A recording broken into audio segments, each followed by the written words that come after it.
At Buckingham Palace, a subtle dance between power and protocol.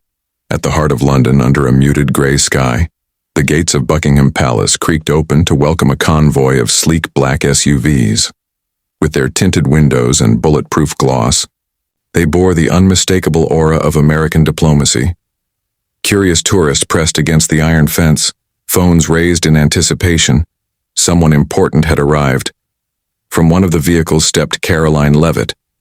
At just 27, the White House press secretary moved with the confidence of a veteran.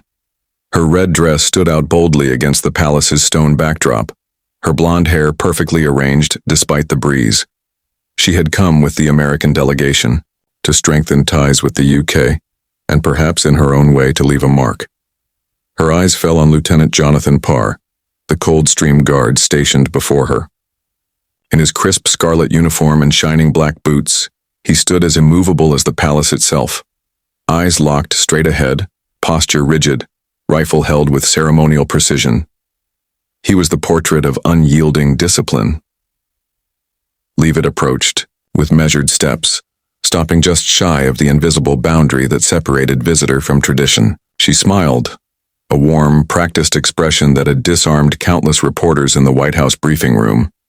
Here, though, it was more than charm. It was an offering. "Hello," she said, voice clear and sincere.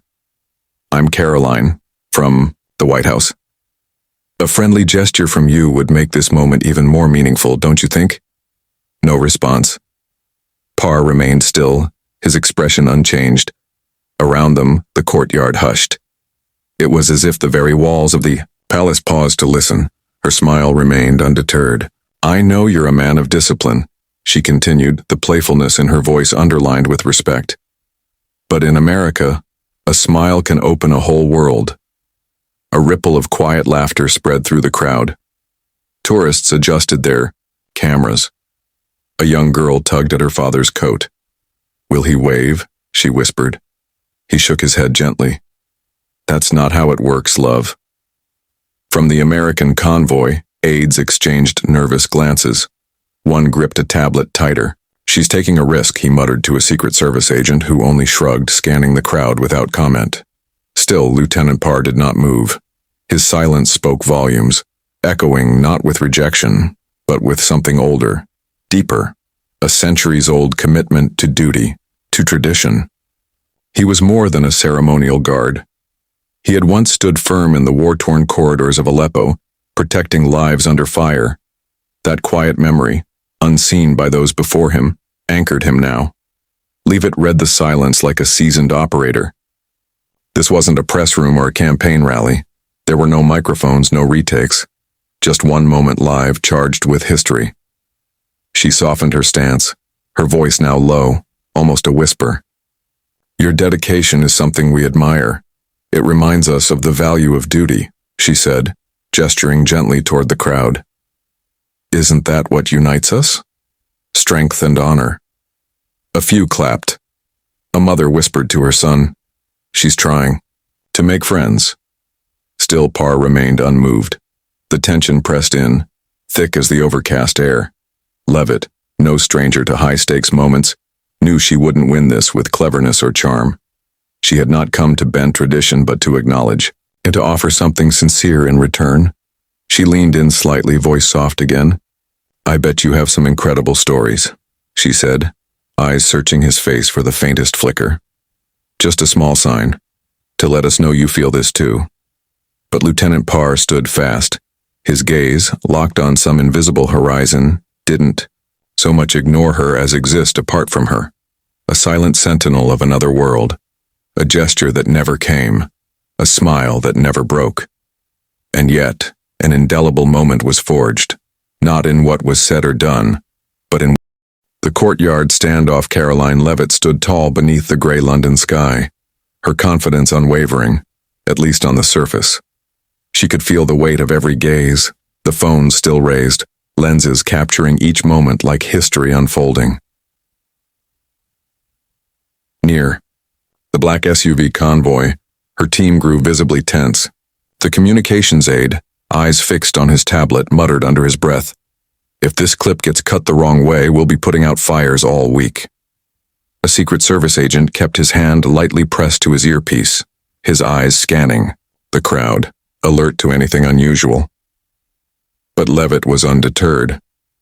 She had weathered storms on the Trump campaign trail and stared down hostile press rooms with practiced poise. This, too, was a stage, and she wasn't about to exit without leaving. A mark. She tried again, her voice laced with admiration.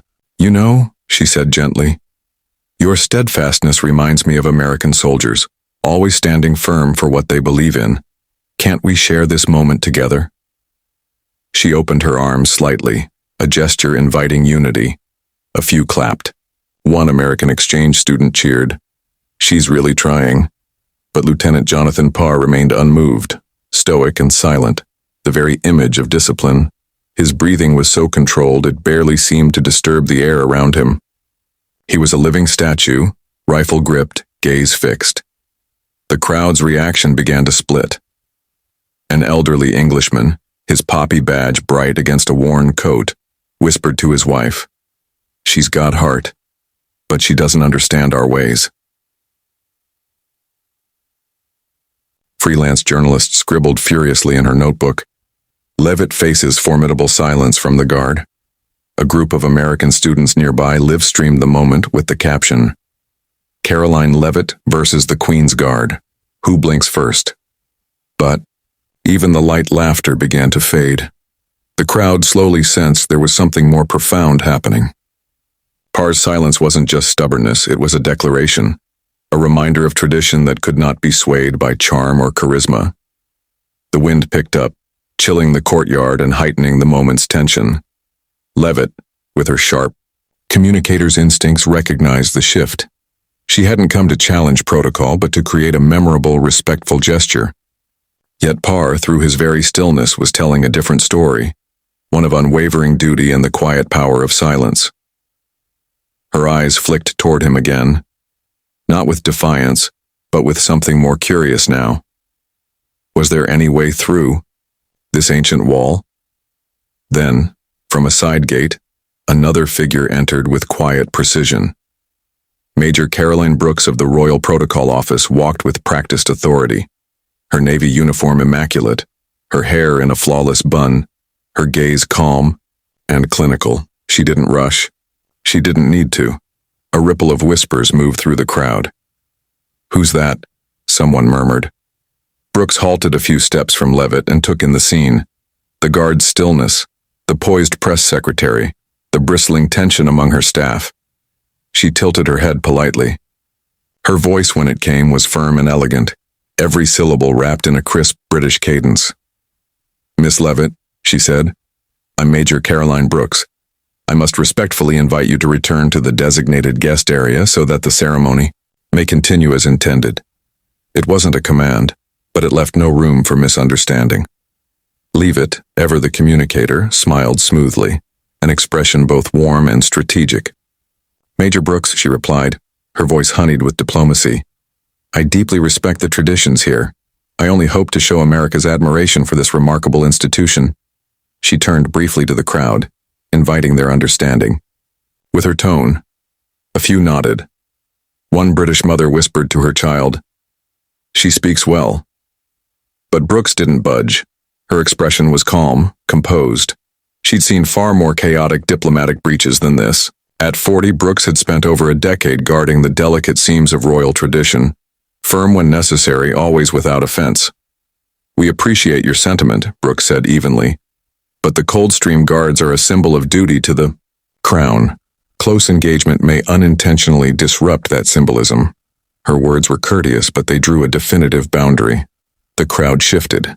An English veteran with medals on his coat gave an approving nod. "She's right," he murmured. "This isn't the place for improvisation." A journalist wrote quickly, "Brooks asserts tradition. Levitt must choose her next move carefully."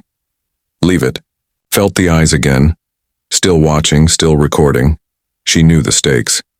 Every second here was another headline waiting to be written.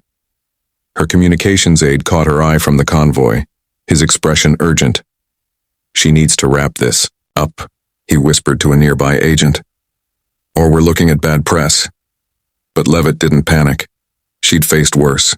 She remembered campaign debates where a few words could flip public perception, and she knew the value of timing. With grace, she nodded at Brooks. "I completely understand, Major," she said, her voice clear but respectful. "This tradition is what makes this place so special. I only wanted to honor it." Then slowly she stepped back, a small but deliberate movement, a gesture of understanding, a bow to tradition. A hush fell. Then a few scattered claps. A child with a balloon cheered, "She's awesome!" But Levitt's gaze drifted once, more to Lieutenant Parr. He hadn't moved, not once. His silence and Brooks' intervention had reshaped the moment. The crowd no longer watched the visitor. They now looked at the guard and saw something deeper. Not resistance, not arrogance, but devotion, legacy, unshakable resolve.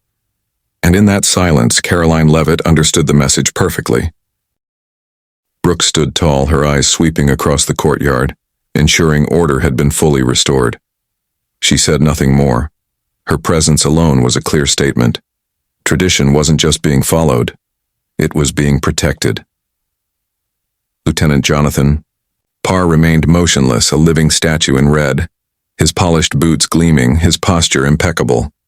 He embodied unwavering tradition, and the crowd, journalists, tourists, and officials alike, stood caught in a moment they hadn't expected. Eyes flicked between Levitt and Parr. Though cameras were lowered, they remained at the ready, the air thick with anticipation.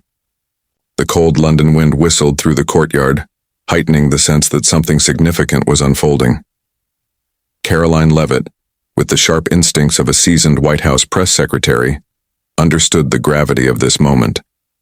She was acutely aware that eyes around the world, amplified by social media, were watching. Parr's silence wasn't a failure. It was a gift, a chance to demonstrate finesse, to transform tension into a diplomatic symbol. She recalled her earliest campaign days, those press gauntlets where a single misstep could dominate headlines, and a perfectly timed pivot could rewrite them.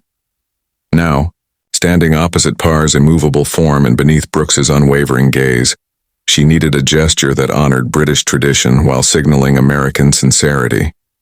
With a slow, deliberate motion that drew every eye, Levitt reached into her handbag. From it, she produced a slim white envelope, its seal marked with the emblem of the White House. It had been prepared in advance for moments such as this, a token of diplomatic gratitude. She stepped forward carefully, ensuring she didn't cross the ceremonial threshold, and paused before a small pedestal situated near Parr, used on rare occasions for formal exchanges. The crowd hushed, breath held. A few whispered, "What's she doing?" Facing Parr, Levitt spoke, not expecting a reply but understanding the power of being heard. "Lieutenant Parr," she said, her voice warm and resonant in the quiet courtyard, "your dedication is deeply inspiring. On behalf of the United States, I extend our heartfelt thanks to you and the Royal Forces. This envelope represents our friendship, and I hope it will be kept as a memory of this day." With careful grace, she placed the envelope on the pedestal. It was a small gesture, but it carried weight, delivered not as a political maneuver, but as a tribute. She stepped back and bowed her head slightly, not as a high-ranking official, but as a guest showing respect. For a moment, silence held. Then came a ripple of applause. Soft at first, then swelling into something warm and genuine. It washed through the courtyard like a tide of release, a shared acknowledgement of grace under pressure. Some clapped for Levitt, others for Parr, still stoic, still silent. Brooks allowed the corners of her lips to lift in a rare, subtle smile. Turning to an aide, she murmured, "She knows how to diffuse a situation." Her years of managing royal protocol had taught her to recognize when rules were upheld not through rigidity, but through understanding. Levitt hadn't broken protocol. She had elevated it, turning potential disruption into a moment of unity. Levitt's team, who had moments ago braced for backlash, now breathed freely. The communications aide, tablet still in hand, muttered, "She just turned a headline risk into gold." Even the Secret Service agent, silent all day, gave a small nod of approval. The atmosphere shifted. The wind still blew, but now it carried a sense of reconciliation, a quiet symphony between tradition and modern diplomacy. Levitt stood tall, her gaze sweeping the courtyard. She felt the crowds shift, not viewing her merely as a visiting American official, but as someone who had shown respect for a culture not her own. Applause continued and phones were raised again, this time not to record controversy, but to capture an image. The white envelope resting on the pedestal beside Parr, who remained still as stone. A journalist's pen raced across her notepad. Levitt transforms challenge into diplomatic grace. Parr, unmoving, remained the centerpiece. His silence, once a wall, was now a frame, one that gave Levitt's gesture deeper meaning. He stood there, rifle in hand, gaze fixed, like a lighthouse amid waves of emotion. Nearby, Brooks scanned the courtyard once more. The ceremony could now continue, but she knew what had just happened would echo far beyond Buckingham Palace. It would be remembered, in London, in Washington, and wherever diplomacy is measured not just by policy, but by presence. She stepped back with a soft smile, as if yielding the stage to Lieutenant Parr and Major Brooks. Caroline Levitt knew her gesture had struck a chord, among the crowd and beyond. Already, videos of the moment were spreading, telling a story of diplomacy, respect, and cultural connection. The white envelope placed delicately on the pedestal became the silent centerpiece. Small, yet deeply symbolic, it now carried the weight of a moment that transcended ceremony. The crowd, still applauding, began to look at Parr with renewed reverence. His steadfast silence was no longer a mystery, it was a lesson. Parr remained motionless, his red uniform and polished boots a vivid symbol of unshakable tradition. Nearby, Major Caroline Brooks stood watchful, her sharp gaze steady. She gave a subtle nod. Protocol had not only been preserved but elevated. What had begun as a potential breach of decorum had become a shared moment of significance. Social media lit up. A London user posted, "Levitt just turned a tense moment into a diplomatic lesson." From New York, another wrote, "She's not just the youngest press secretary, she's a media genius." The hashtag Durham Friendship Letter trended globally. Not all were impressed. A British commenter argued, "She shouldn't have approached the guard. This is ceremony, not a stage." Yet even the criticism added to the story's momentum. Debates erupted across platforms. Had Levitt overstepped, or had she bridged worlds? One journalist, still clutching her notebook, posted, "From the guard's silence to Levitt's letter, Buckingham told a story today." Back at the convoy, Levitt's communications aide was already shaping the narrative. His fingers raced over his tablet. "We need to own this moment," he muttered to a nearby Secret Service agent who gave a silent nod. A tweet was drafted for Levitt's official account. "Today at Buckingham Palace, I was honored to deliver a message of gratitude from the White House. The US-UK friendship endures." The post garnered thousands of likes within minutes. Comments poured in, "She made America proud." And "This is diplomacy at its finest." Major news outlets jumped on the story. The Guardian ran the headline, "U.S. official leaves thank you letter at Buckingham. A diplomatic gesture impresses." CNN followed. Caroline Levitt, youngest press secretary, shines in London. But not all coverage was glowing. A smaller, British outlet criticized, Levitt's move felt theatrical. Was it sincere? Still, the conversation thrived. Under the gray London sky, the courtyard gradually returned to order. Yet something had shifted. What might have been a ceremonial formality had transformed into a story of diplomacy in action. Levitt stood by the SUV, her red dress catching the breeze, her eyes lit with the quiet confidence of someone who had navigated a delicate moment with grace. She looked once more at the scene, Parr unmoved, rifle in hand, Brooks poised and watchful, the envelope still, resting peacefully like a promise on the pedestal. Brooks signaled discreetly to an aide, preparing to collect the letter according to diplomatic protocol. Levitt lingered a moment longer, feeling the gravity of what had just unfolded. Not merely a photo opportunity, but a lived reminder of the power of small, meaningful gestures. The crowd began to drift away, but the air held a different weight, one of reflection. The changing of the guard resumed, drums echoing, boots moving in perfect rhythm. And when Parr's shift ended, he turned and walked away without so much as a glance at the envelope, disappearing under the palace arch as if untouched by the moment, yet having shaped it entirely. Brooks, her gaze sweeping the scene, knew the tradition had been upheld. But Levitt's quiet act had added something new, a moment that would echo long after the applause faded. Inside the SUV, Levitt scrolled through the responses. One post made her pause. Caroline Levitt didn't just leave a letter, she left a lesson. She smiled, not with triumph, but with the quiet assurance of someone who had turned uncertainty into connection. She thought back to her early days, in politics, learning that diplomacy wasn't always about the right words but the right actions. Today had proven that again.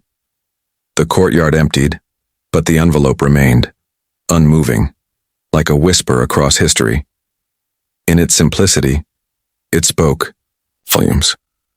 As the SUV disappeared beyond Buckingham's gates, the world returned to its rhythm. But something had shifted subtly, permanently. Lieutenant Parr stood as a silent symbol of unwavering duty. Major Brooks embodied the strength of tradition, and Leavitt with a single gesture had shown how sincerity could bridge centuries of protocol.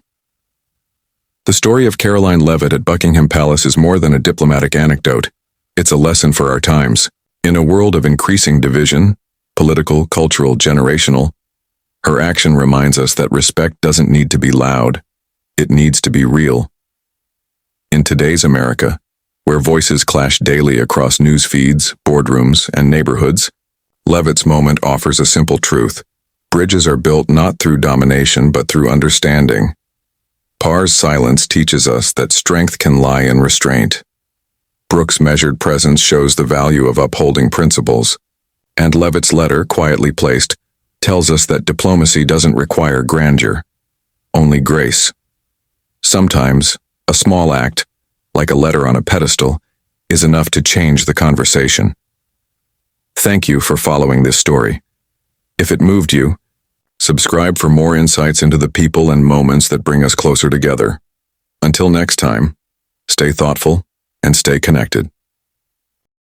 Naomi sat poised, calm as ever, her back straight and expression unreadable. Then, without warning, the captain's voice crackled over the intercom. Ladies and gentlemen, we'll be making an unscheduled landing. Please remain seated and prepare for descent. Confused murmurs rippled through the cabin. The businessman leaned slightly toward Naomi. What's happening? Why are we landing? Naomi didn't respond. Her gaze remained forward, serene and impenetrable. Lauren, standing rigid near the galley, felt the panic tighten in her chest. Her eyes darted to the cockpit, then to Naomi, but found no reassurance. Her confidence wavered. The plane touched, down smoothly. Moments later, a sleek black SUV pulled onto the tarmac, stopping just outside the aircraft. Two sharply dressed assistants stepped out. Their movements were crisp, their demeanor exuding quiet authority as they ascended the boarding stairs and entered the cabin. Miss Williams, one greeted warmly, with respectful ease. Everything is ready for your review. Gasps echoed. Through the cabin, Lauren went rigid, color drained from her face. Miss Williams? She breathed, barely audible. The assistants didn't acknowledge her. Their focus was solely on Naomi. Do you require anything before we proceed? One asked, voice low and deferential. Naomi rose, her movement smooth and deliberate. She adjusted the sleeves of her blazer with practiced ease. Calm radiated from her like gravity. The entire cabin watched, breath held. Then Naomi spoke. Naomi Williams, she said, her voice steady and commanding, eyes sweeping across the room. I own this aircraft. She paused, then added, and I also own this airline. A stunned silence followed. The murmurs that came next were hushed, disbelieving. Lauren's mouth opened, then closed, but no words came out. The once arrogant, Flight attendant was now a pale, trembling shadow of herself. Naomi turned to her, voice calm but sharp as steel. "Lauren," she said evenly, "your behavior today was disgraceful. You humiliated yourself, mistreated a passenger, and tarnished the reputation of this airline." I didn't know," Lauren stammered, eyes wide, voice cracking. "You didn't know," Naomi cut in, "because you didn't care to find out. You didn't treat me or any passenger with basic respect. You acted on assumptions, on prejudice, and escalated a situation that never should have existed." Around the cabin, passengers nodded. Murmurs of agreement swelled. Grace near the galley exhaled shakily, a quiet look of relief on her face. Mr. Raymond folded his newspaper neatly and gave Naomi a respectful nod. Naomi took a single step forward, addressing Lauren once more. "There's no misunderstanding. Here," she said. "You made choices, and now there are consequences." Lauren looked around, desperate for anyone to back her up. No one moved. A few passengers held up their phones, recording silently. Naomi gestured to the pilot. "I want this addressed immediately, and I want steps taken to ensure this never happens again." "Yes, Miss Williams," the pilot responded, posture straight, his tone respectful. Lauren took a step back, panic setting in. She looked toward the exit, instinct screaming for escape. But before she could move, the pilot stepped into her path. "You're not going anywhere," he said firmly. Naomi's voice remained calm, but now carried the finality of judgment. "Lauren, your conduct has proven you are unfit for this role. Effective immediately, you are fired."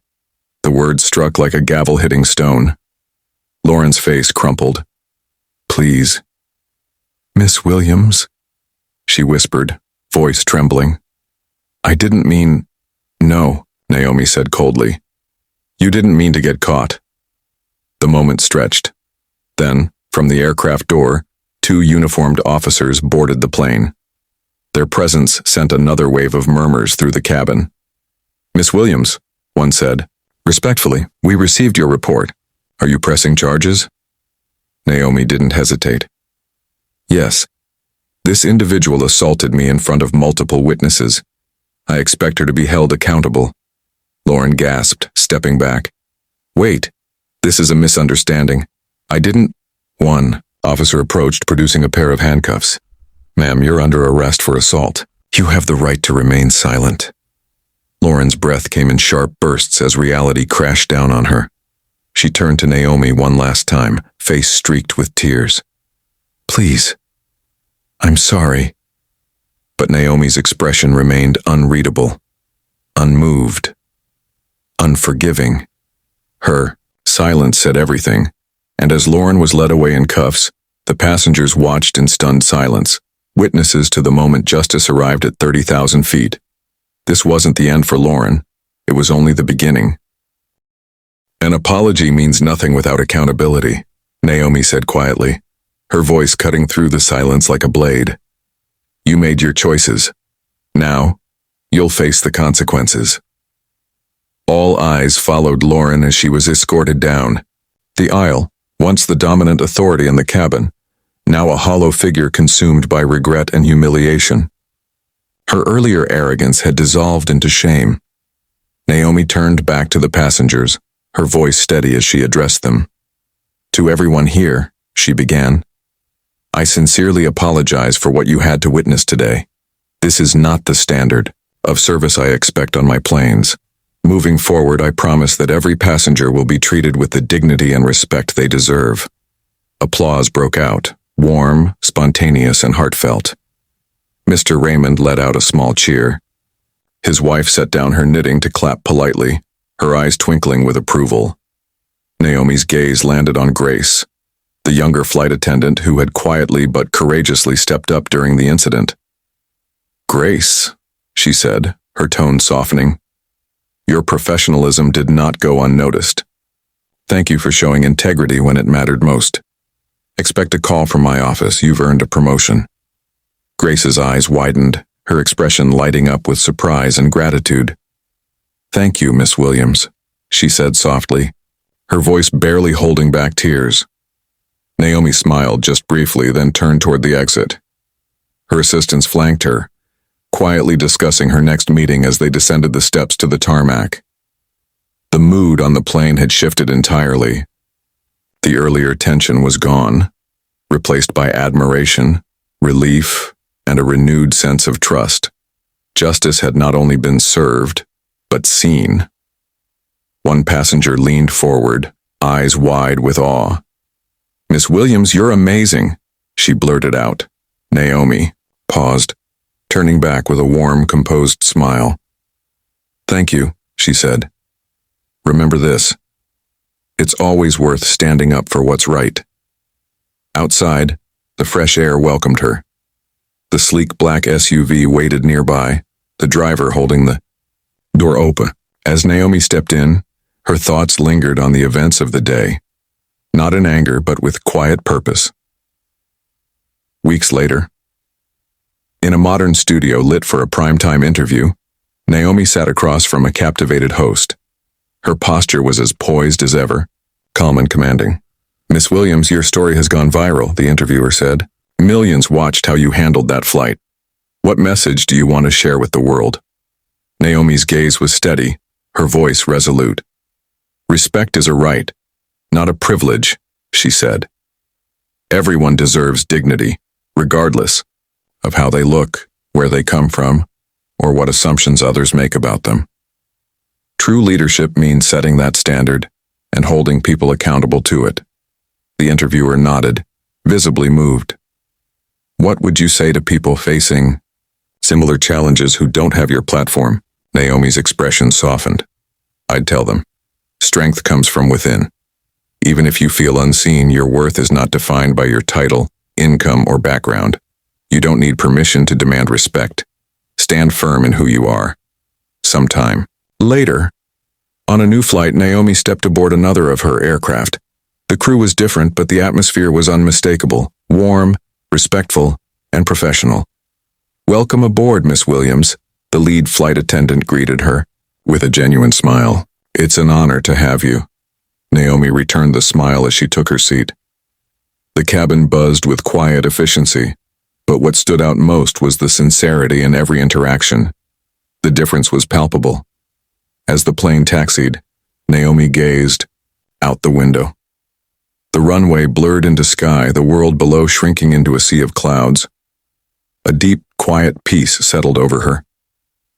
What had happened that day wasn't just about correcting an injustice. It had become a turning point, a lesson, with ripples far beyond that single flight. She smiled, faintly seeing her reflection in the glass. This was just the beginning. With every decision, every policy, every act of leadership, Naomi was shaping something bigger, a future where respect and empathy were the standard, not the exception. Public statement. Shortly after, Naomi released a video statement that resonated across the globe. "Luxury isn't about appearances," she said. "It's about how we make people feel. True success isn't measured by what you can afford, but by how you treat others." She announced sweeping new policies across her airline, focused on inclusion, training, and passenger dignity. The message went viral. Hashtags like "respect above all" and "Naomi's vision" trended for days. People everywhere applauded her bold leadership and began reflecting on their own actions and biases.